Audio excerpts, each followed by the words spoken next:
Hello my friends, welcome back to the garden. It's a beautiful day here. Hasn't been since I made the last vlog. Had lots of weather, and I'm sure wherever you are you have weather too, so there wasn't much interesting going on, but it did give us a lot of rain and some snow, but everything's turning green. These are my haskap berry bushes. There's already bees on them. There's flowers covering them. Lots and lots of flowers. I really love these bushes. They produce a lot of berries, and early in the season. I'm still looking at 2 to 3 weeks before the last frost date. And I already got flowers and the local bumblebees pollinating them. For those of you who follow along, and also beekeepers, have honeybees. Honeybees don't like these. The flowers are too deep.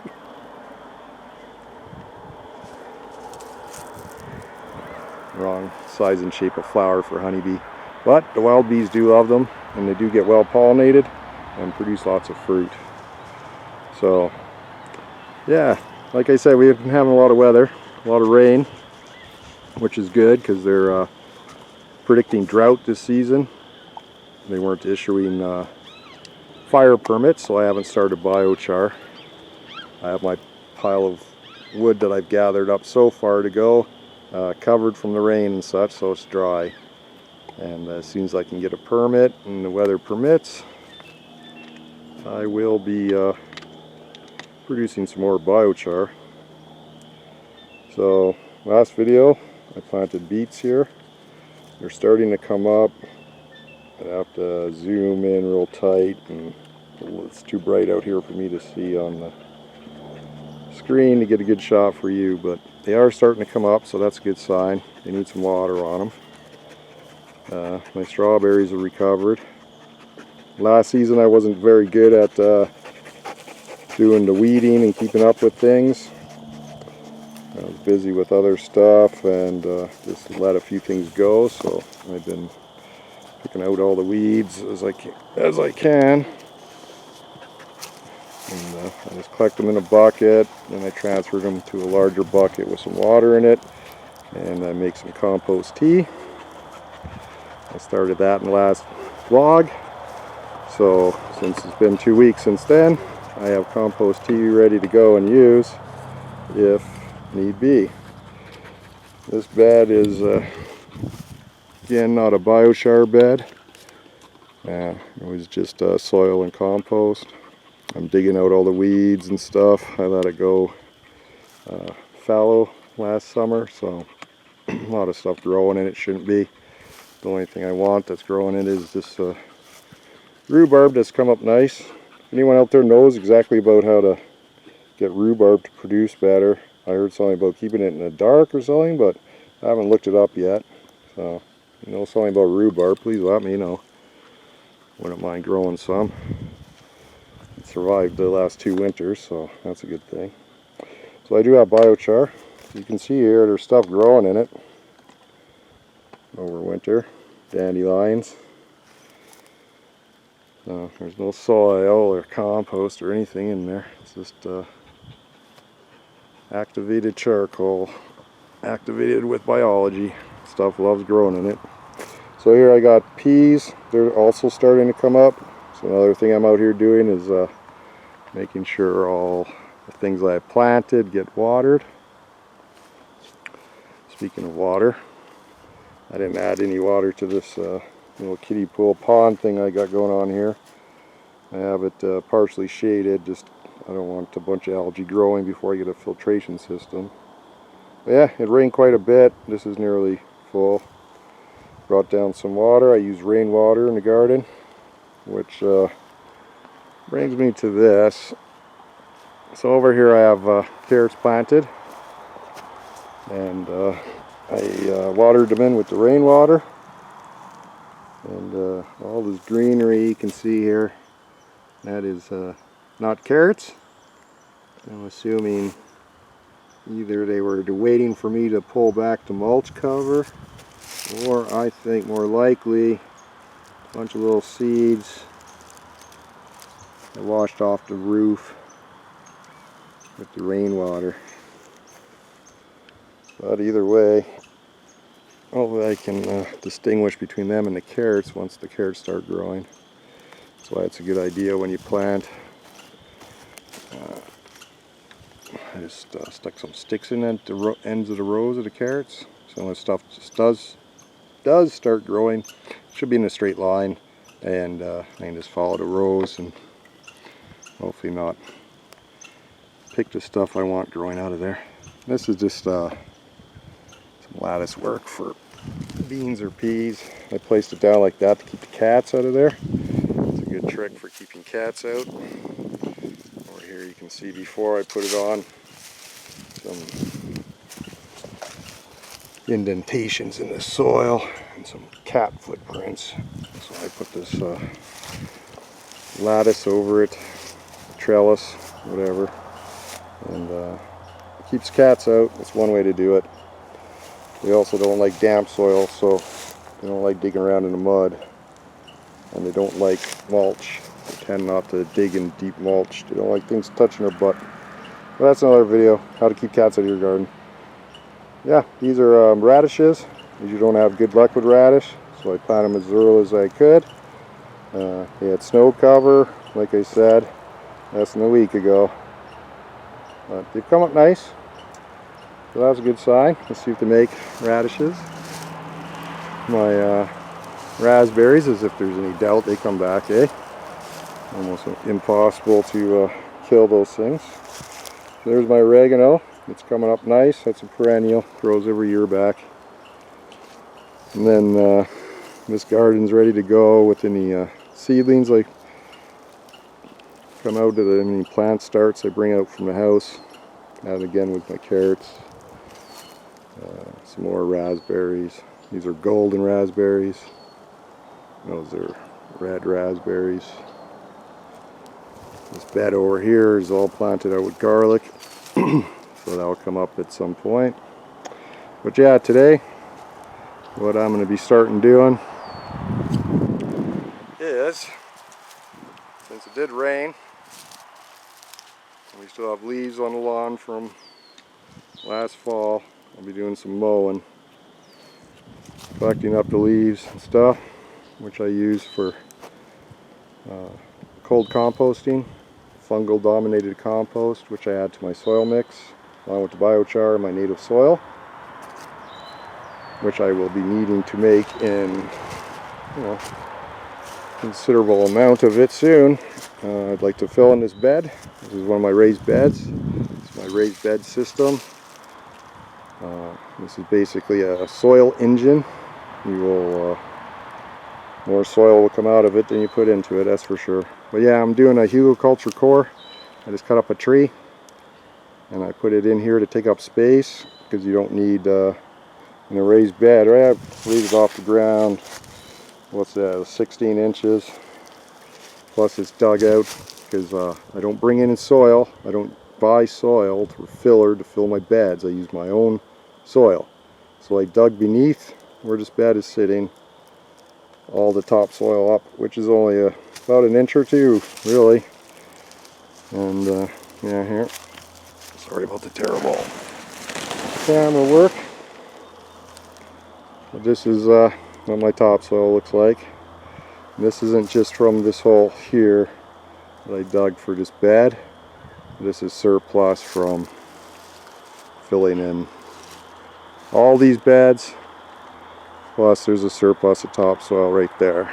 So I haven't even used all the topsoil I've excavated to refill these beds.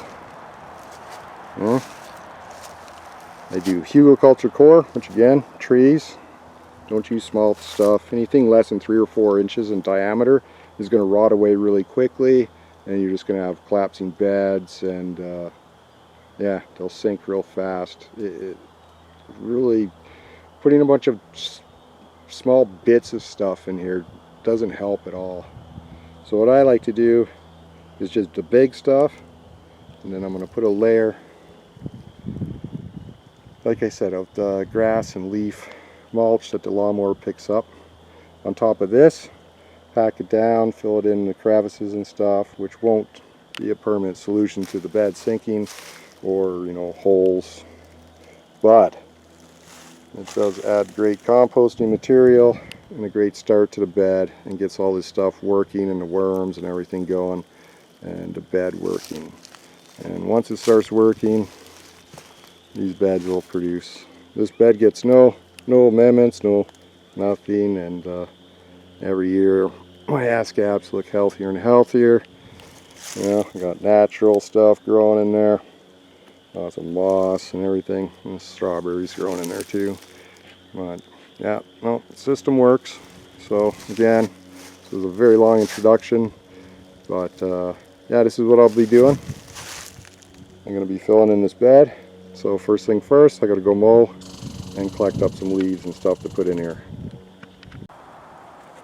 Alright, we've been doing some mowing, and it really doesn't take much. I just mowed this little strip here. I don't even have the mower all the way flat to the deck or anything. And then mowed a little bit here around where my beehives used to sit. And that gave me a good wheelbarrow. I packed it down. I probably need 2 of those to fill in the bed, maybe not even. But yeah, so this took about, I don't know, 10 minutes maybe? Not even. Just walk the thing up and down a few times. The bag fills up real quick. Just using one of these little electric things. Going around where the tractor isn't easy to get up and access. Last time it did, it ran over the fencing. So I used the little one up here and collect up some leaves. But yeah, here's the leaves. Let's go dump them in the garden. And here, after, I don't know, maybe 15 minutes, maybe 20 minutes messing around, I threw the ball to the dog a few times. Yeah, just dumped in the stuff from the lawnmower. So it's mostly brown grass and leaves, but there's some green grass and greenery in there also, which will be good.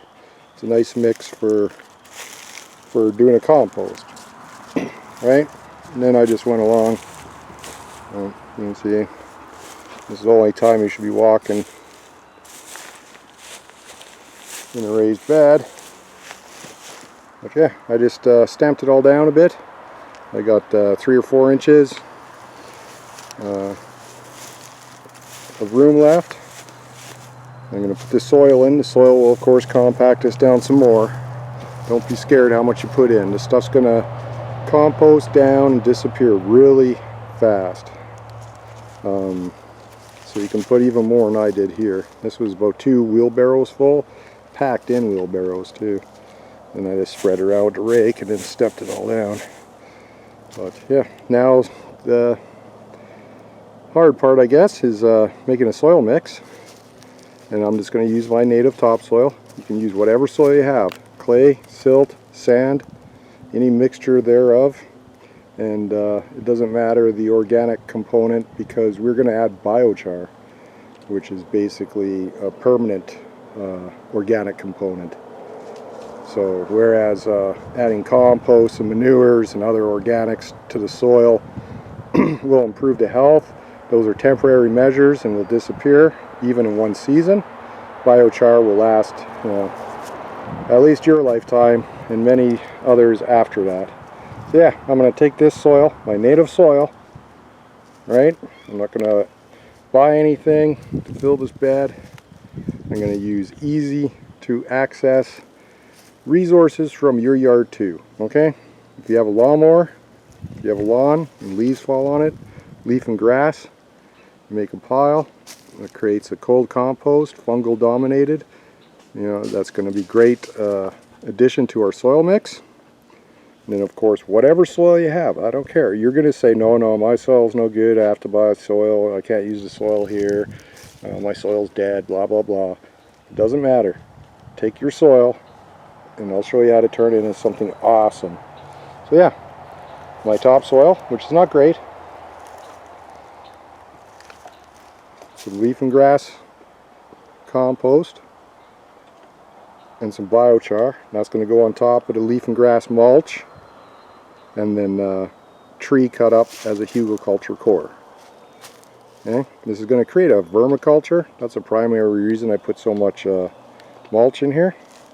So instead of having some bins with compost and kitchen scraps in your basement and raising worms, I'm going to raise the worms right in the garden bed. Okay? So this garden bed is going to be vermiculture, huglekulture, right? You're not going to have to dig in it. You can go back to Eden or wherever you want. Right? This is a perennial garden bed. It's very healthy. Got nice healthy plants growing in it. And I add nothing. No fertilizer, no money, no nothing. Just what's on hand. My soil, leaf and grass mulch, or compost, and yeah, biochar. So I'm going to get going on this. We need the wheelbarrow. And what do I got here? I've taken a 1/4-inch hardware cloth, right? And I've screwed some boards to the ends of it to make a portable screen thing I can lift and run. I run my soil, you can run compost, and you can run biochar through it. But yeah, so there you go. We're halfway done. I just got to add the soil mix and it'll be ready to plant. Alright my friends, actually before I do the soil mix, I think I'm going to call this vlog, maybe part 1 or something of filling in the raised bed.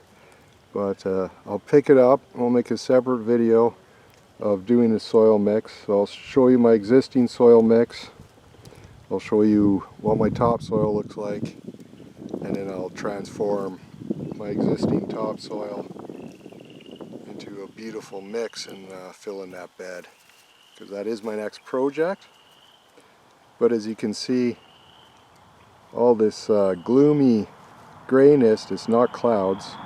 Sorry about the vehicle.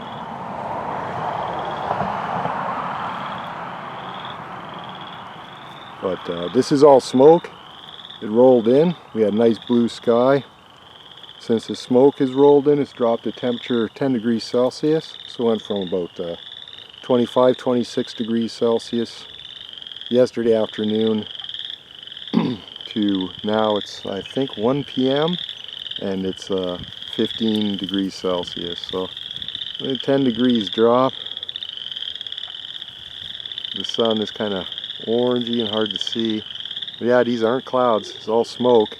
The city of Fort McMurray is under evacuation when I was looking in the house on weather. So yeah, I'm going to pick up the filling in the raised bed next time.